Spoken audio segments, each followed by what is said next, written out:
নমস্কার বন্ধুরা, আজকে আমি তোমাদের সাথে নিরামিষ একটি রেসিপি শেয়ার করব।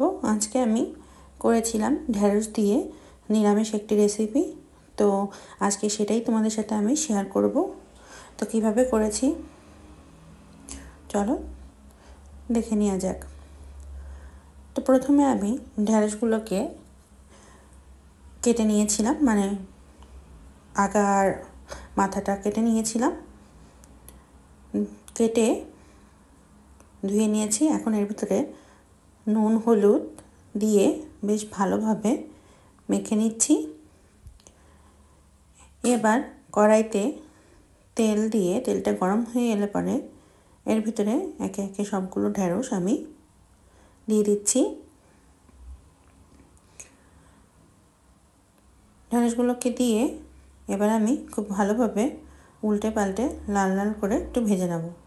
বেশি লাল করব না, ঠিক এরকমটা করব। ঢেঁড়স ভাজতে ভাজতে আমি সরিষা পেস্ট করে নিয়েছিলাম কাঁচা লঙ্কা দিয়ে।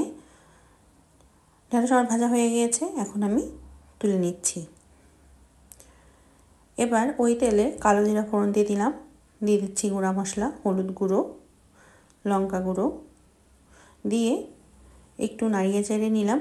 এখন এর ভিতরে দিয়ে দিলাম টমেটো কুচি দিয়ে খুব ভালোভাবে নাড়াচাড়া করে নিচ্ছি মশলার সাথে এবং তেলের ভিতরে।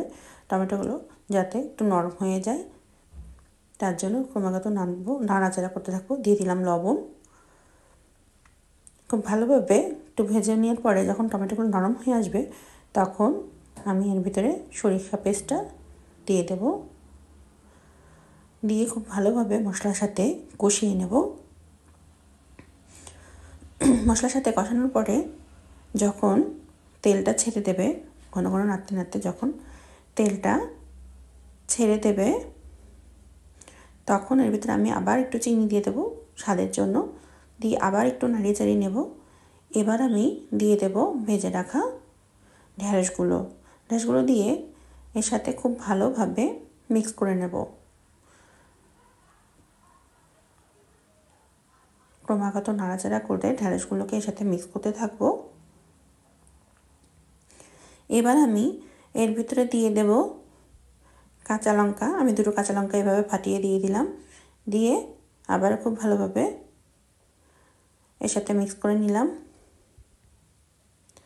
আমি সামান্য একটু জল দিয়েছিলাম, যেটা আমি ক্যামেরাতে মানে দেখাতে পারিনি, ভুলে গিয়েছিলাম।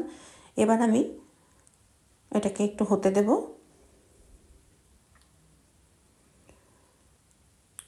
একটু নাড়িয়ে চাড়িয়ে দিচ্ছি। মোটামুটি আমার হয়ে গিয়েছে, তেলটা ছেড়ে দিয়েছে। এখন আমি নামিয়ে নেব। এটা কিন্তু নিরামিষ দিনে তোমরা করে খেতে পারো। এটা কিন্তু খেতে খুব দুর্দান্ত হয় গরম ভাতের সাথে। তো এটাই ছিল আজকে তোমাদের সাথে আমার শেয়ার করা রেসিপি। আমার ভিডিওগুলো যদি তোমাদের ভালো লেগে থাকে তাহলে অনুরোধ রইল আমার চ্যানেলটিকে সাবস্ক্রাইব করে আমার পাশে থাকার জন্য। তো আজকে এখানেই আসছি, পরবর্তীতে দেখা হবে নতুন কোনো রেসিপি নিয়ে। ততক্ষণ পর্যন্ত তোমরা সবাই ভালো থেকো। তো আজকের মতো এখানেই বিদায় নিচ্ছি। টাটা।